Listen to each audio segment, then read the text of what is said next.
السلام علیکم my dear clients, میرے دوستوں. آج جس ٹاپک پہ مجھے بات کرنی ہے وہ ہے کانٹریکٹس. کانٹریکٹس کیا ہوتے ہیں، ایگریمنٹس کیا ہوتے ہیں، اور ان کی اہمیت کیا ہے اور یہ کیوں کیے جاتے ہیں. کانٹریکٹس ایگریمنٹس اس لیے کیے جاتے ہیں تاکہ جو بھی انڈرسٹینڈنگ دو پارٹیز یا ملٹیپل یا ایک سے زائد پارٹیز کے درمیان میں جو بھی چیز طے ہو رہی ہے اس کو ان رائٹنگ لے لیا جائے. ایگریمنٹس کی ڈفرینٹ کائنڈز ہیں، کانٹریکٹس کی ڈفرینٹ کائنڈز ہیں. مختلف پرپز کے لیے مختلف ایگریمنٹس ہوتے ہیں. جس طرح میں یہ سمجھتا ہوں کہ marriage is also a contract. ٹھیک ہے، تو یہ ایک دینی لحاظ سے بھی آپ کو حکم ہے کہ آپ نے جو چیز بھی طے کریں اس کو لکھ لیں. اچھا، اب اس طے کر کے اور لکھنے کے لیے بھی تو یہ تو ایک عام فہم سی بات ہے کہ اگر دو بندے کوئی لین دین یا کسی پروجیکٹ کا کام کر رہے ہیں تو وہ اس کی شرائط ایک سادے کاغذ پہ اپنے تئیں لکھ لیں گے. لیکن اس کانٹریکٹس کو اس کو لیگل شکل میں کیسے دینا ہے، تو وہ اس کے لیے آپ کو عموماً ہمارے ہاں یہ سوچ نہیں ہے کہ وہ کسی لیگل ایکسپرٹ سے وہ کانٹریکٹس ڈرافٹ کروائیں. زیادہ تر لوگ کروڑوں روپے کی پراپرٹی، اربوں روپے کا بزنس، کروڑوں روپے کا بزنس ایک سمپل سٹیمپ وینڈر کے پاس جا کر اس کے پاس جو پروٹوٹائپ فارمیٹ ہوتا ہے اس کے اندر چینجز کروا کر دونوں پارٹیز وہاں لکھ کے سائن کر کے وہ ایک سمجھتے ہیں کہ انہوں نے کانٹریکٹ کر لیے. سے فار ایگزامپل رینٹ ایگریمنٹ ہے. آپ you have multi million worth of the property. اب وہ آپ نے رینٹ پہ دینی ہے، تو اب رینٹ پہ دینی ہے تو اس کے لیے آپ کو ایک اور یہ 99.5% میں نے دیکھا ہے کہ لوگ جو ہے کانٹریکٹ ایگریمنٹس جو ہے وہ جا کے اسٹامپ وینڈر کے پاس جا کے کراتے ہیں اور اسے کہتے ہیں کہ یار یہ کرایہ نامہ ایک بنا دو، کرایہ نامہ تحریر، اور یہ ہمیں اس پرپز کے لیے ضرورت ہے. وہ کیا کرتا ہے، پارٹیز کے پرٹیکولر چینج کرتا ہے، بیچ میں دو تین رینٹ کی شرائط طے کرتا ہے کہ موڈ آف پیمنٹ کیا ہوگا اور کیا ہوگا اور کب دینی ہے اور سیکیورٹی کیا ہے اور پراپرٹی کیا ہے، پراپرٹی کی وہ میجرمنٹس کیا ہیں، اور یہ وہ بنا کے دے دیتا ہے اور آپ خوش ہو جاتے ہیں. لیکن کل جب اس میں کسی قسم کا ڈسپیوٹ آتا ہے تو وہ نہ ڈسپیوٹ سیٹلمنٹ کا کوئی کلاز ہوتا ہے اس کے اندر اور نہ ہی کوئی لیگل اینڈ سے کوئی نہ کوئی چیز کور کی ہوتی ہے.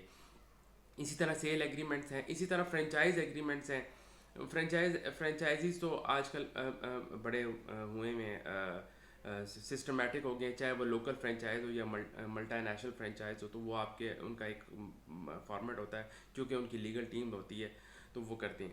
اب کیا ہے کہ میرا اس ویڈیو بنانے کا مقصد یہ ہے کہ آپ کی multi million project, multi million worth کی پراپرٹی صرف ایک اسٹامپ وینڈر کے 500 روپے کے اوپر بیس کرتی ہے.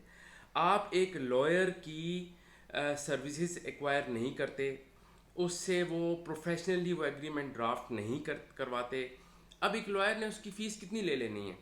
ٹھیک ہے، آپ اپنے پروجیکٹ کی ورتھ دیکھیں، آپ اپنی پراپرٹی کی ورتھ دیکھیں، اور آپ اس کی فیس کا وہ ہارڈلی 1% بھی چارج نہیں کرے گا. تو آپ دیکھیں کہ وہ اگر اس لائر نے وہ چیز ڈرافٹ کی ہے اور آپ نے اس کو فی پے کی ہے، پروفیشنل سروسز پے کی ہیں، اور وہ اس کو ہر اینگل سے بنا کے دے گا، اور کل in the time of the dispute اگر وہ کل چیز کوئی آپ کے درمیان میں پیدا ہوتی ہے تو اس کو بھی کور کرے گا، وہ فیوچر پرسپیکٹو کو بھی کور کرے گا، وہ آپ کے کورٹ پرپز کے لیے بھی کور کرے گا، وہ آپ کے آربیٹریشن پرپز کے لیے بھی کور کرے گا، ہر چیز کے لیے کور کرے گا. تو اس کے لیے لوگوں میں اویئرنیس پیدا کرنے کی ضرورت ہے کہ پاکستان اس چیز کو لیک کر رہا ہے، چونکہ یہاں پر سستا انصاف ہے اور سستی طریقے سے آپ کی وہ بن جاتی ہے، کانٹریکٹس بن جاتے ہیں. تو لوگ کیا کرتے ہیں کہ وہ پھر اپنے پیسے بچانے کے لیے صرف وہ چند روپے جو فیس کے مد میں اس نے اپنے لائر کو دینے ہیں وہ بچانے کے لیے وہ اس ساری پراپرٹی کو ایٹ اسٹیک کر دیتے ہیں. تو میری گزارش یہ ہے کہ یہ چونکہ فری ایڈوائس ہے اور میں نے خود آپٹ کیا ہے کہ میں لوگوں میں اویئرنیس پیدا کروں. تو یہ اویئرنیس جنریشن کا میرا ایک کڑی ہے جس کے تحت میں ایک آ رہا ہوں. تو میں کوشش کروں گا کہ جو میرے پاس 11-12 سال کا تجربہ ہے پریکٹس کا، اس کے اندر جو میں نے لوگوں میں چیزیں لائک کر کے دیکھی ہیں ان کو میں لوگوں میں اویئرنیس کر کے دوں، اور تاکہ لائرس کی لوگ سروسز ایکوائر کریں. اور ہمارے ہاں تو جو لائرس کی فیس ہے وہ اتنی منیمل ہے کہ اگر آپ اس کو کمپیئر کریں، آپ میں اس کے اوپر بھی ایک ولاگ بناؤں گا کہ اس کو اگر آپ کمپیئر کریں کسی اور ملک کے ڈیولپ کنٹریز کے یا انڈر ڈیولپنگ کنٹریز کے لیگل فریم آف ورک میں، تو وہ بہت منیمل ہے. تو لوگ صرف اس کو بھی بچانے کے لیے کرتے ہیں. اور کیوں وکیل کریں اور کیوں کریں، ہم لائر نہیں انگیج کرنا چاہتے.